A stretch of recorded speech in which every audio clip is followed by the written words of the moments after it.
اعوذ باللہ من الشیطان الرجیم بسم اللہ الرحمن الرحیم۔ اللہ قرآن میں فرماتا ہے کہ ظلم کرنے والا اور ظلم سہنے والا دونوں گنہگار ہیں۔ پچھلے 20 دنوں سے شاید اس قوم کے فرد نے کچھ سیکھا ہو یا نہ سیکھا ہو، لیکن پاکستان کانسٹیٹیوشن کے بارے میں بہت کچھ جان گیا ہوگا۔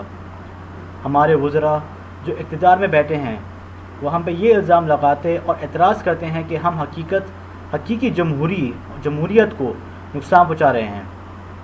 شاید وہ یہ بھول گئے ہیں کہ حقیقی جمہوریت ہوتی کیا ہے۔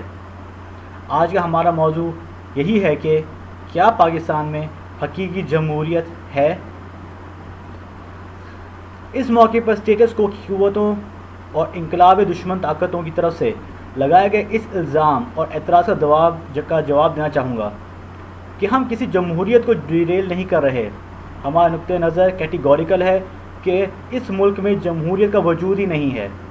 انقلاب کے ذریعے ہم کسی بھی نظام کو ختم نہیں کر رہے، کیونکہ اس ملک میں نظام نام کی کوئی شے ہی نہیں پائی جاتی۔ جمہوریت اصل میں ہے کیا چیز؟ جمہوریت تو اس نظام کو کہتے ہیں کہ جس میں گڈ گورننس ہو، شفافیت ہو اور اداروں میں خود احتسابی ہو۔ جمہوریت اسے کہتے ہیں جہاں کرپشن کے خلاف اور اس کے خاتمے کے لیے پولیٹیکل، ایڈمنسٹریٹو، لیگل اور انسٹیٹیوشنل اقدامات کیے جاتے ہوں۔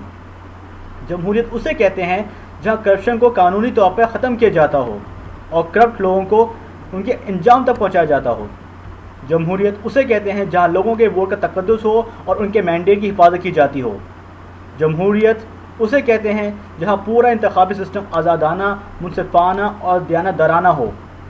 جمہوریت اسے کہتے ہیں جہاں تمام طبقات کو برابر نمائندگی کا حق میسر آئے۔ جمہوریت اسے کہتے ہیں جہاں قانون سازی کے ذریعے اداروں کو مضبوط کیا جائے اور ایک خود کار میکینزم واضح کیا جائے جو احتساب بھی کرے اور ہر انسان کو انصاف بھی فراہم کرے۔ جمہوریت اسے کہتے ہیں جہاں کروڑوں عوام کے طبقات میں پائی جانے والی عدم مساوات ختم کر کے غربت کا خاتمہ کیا جائے۔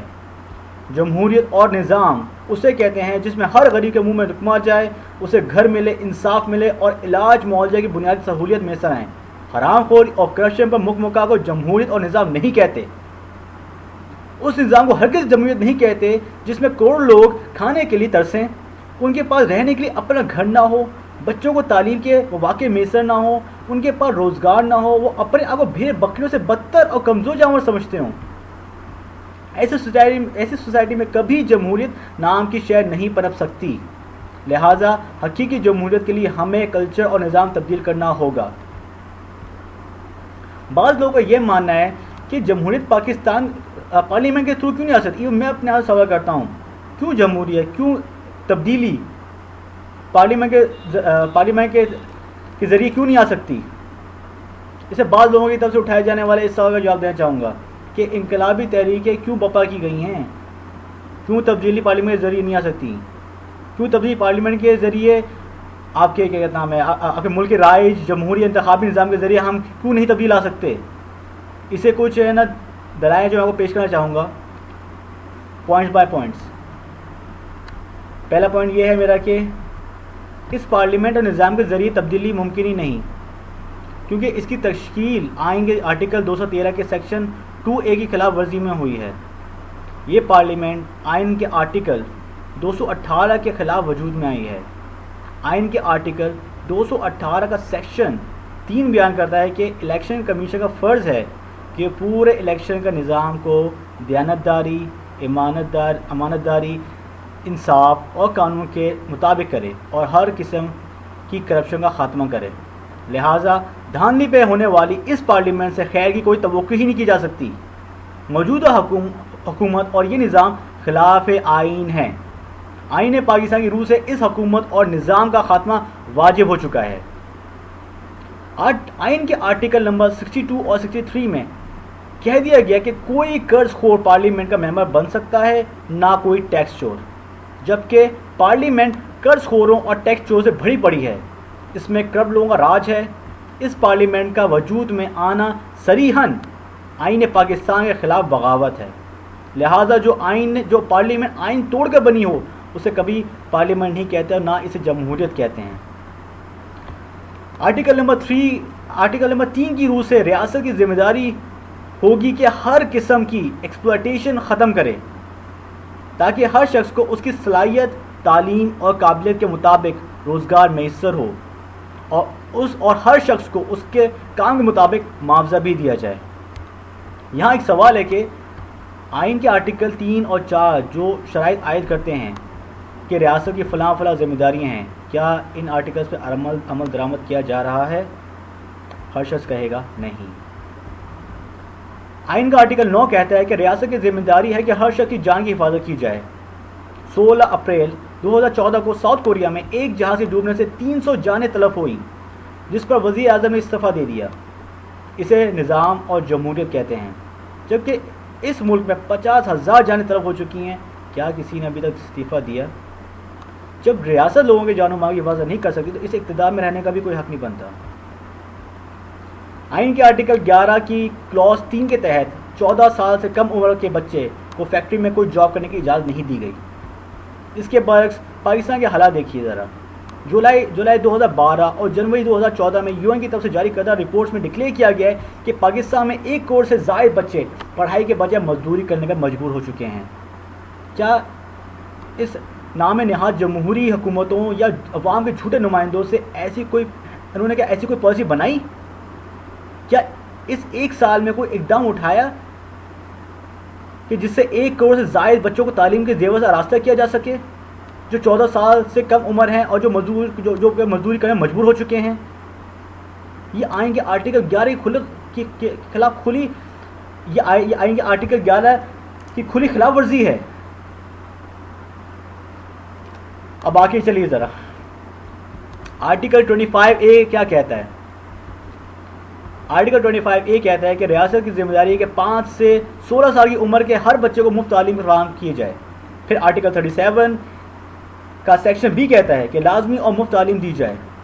انتہائی افسوسناک امر ہے کہ UN کی جاری کردہ رپورٹ کے مطابق سب سے کم تعلیم یافتہ 10 ممالک میں پاکستان کا دوسرا نمبر ہے، جبکہ ایتھوپیا اور کینیا جیسے ممالک پاکستان سے بہتر حالات میں ہیں۔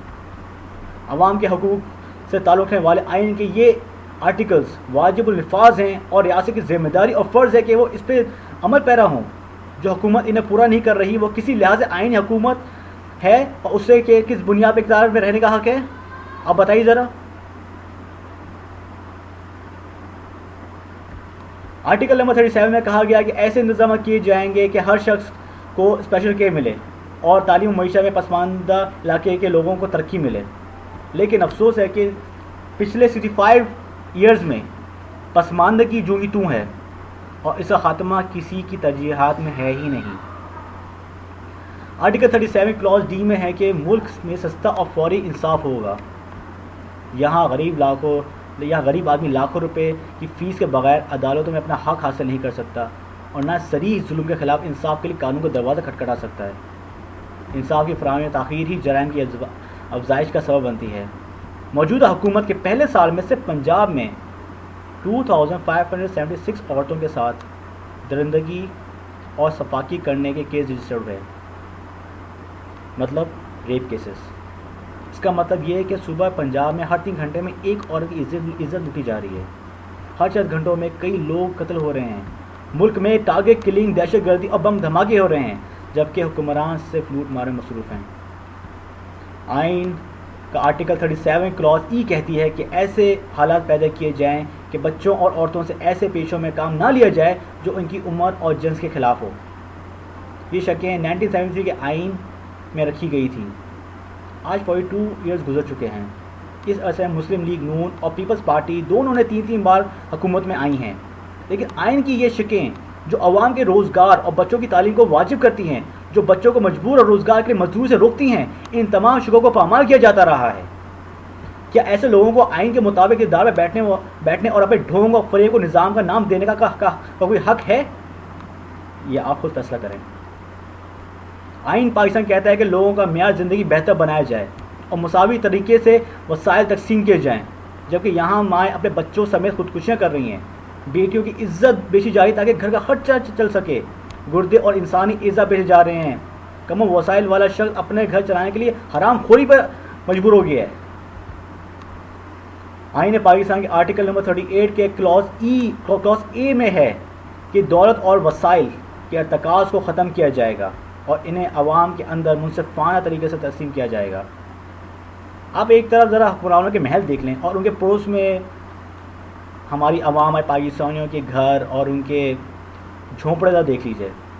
ایک طرف وڈیروں جاگیرداروں کے رہائشی معیارات دیکھ لیں ذرا، اور دوسری طرف اندرون سندھ، اندرون پنجاب، اندرون بلوچستان اور خیبر پختونخوا میں غربت اور محرومی کی آگ میں جلنے والے پنجابیوں، سندھیوں، بلوچیوں اور پختونوں کا حال بھی دیکھ لیں تو معلوم ہوگا کہ دونوں میں زمین اور آسمان کا فرق ہے۔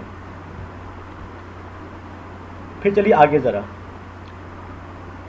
آئین کا آرٹیکل 38 کی کلاس ڈی کہتی ہے کہ 5 چیزیں عوام کو مہیا کرنا ریاست کی ذمہ داری ہے، اور اس پر واجب ہے کہ جو شہری وسائل نہیں رکھتے انہیں روٹی، کپڑا اور مکان اور تعلیم و علاج کی سہولیات فراہم کی جائیں۔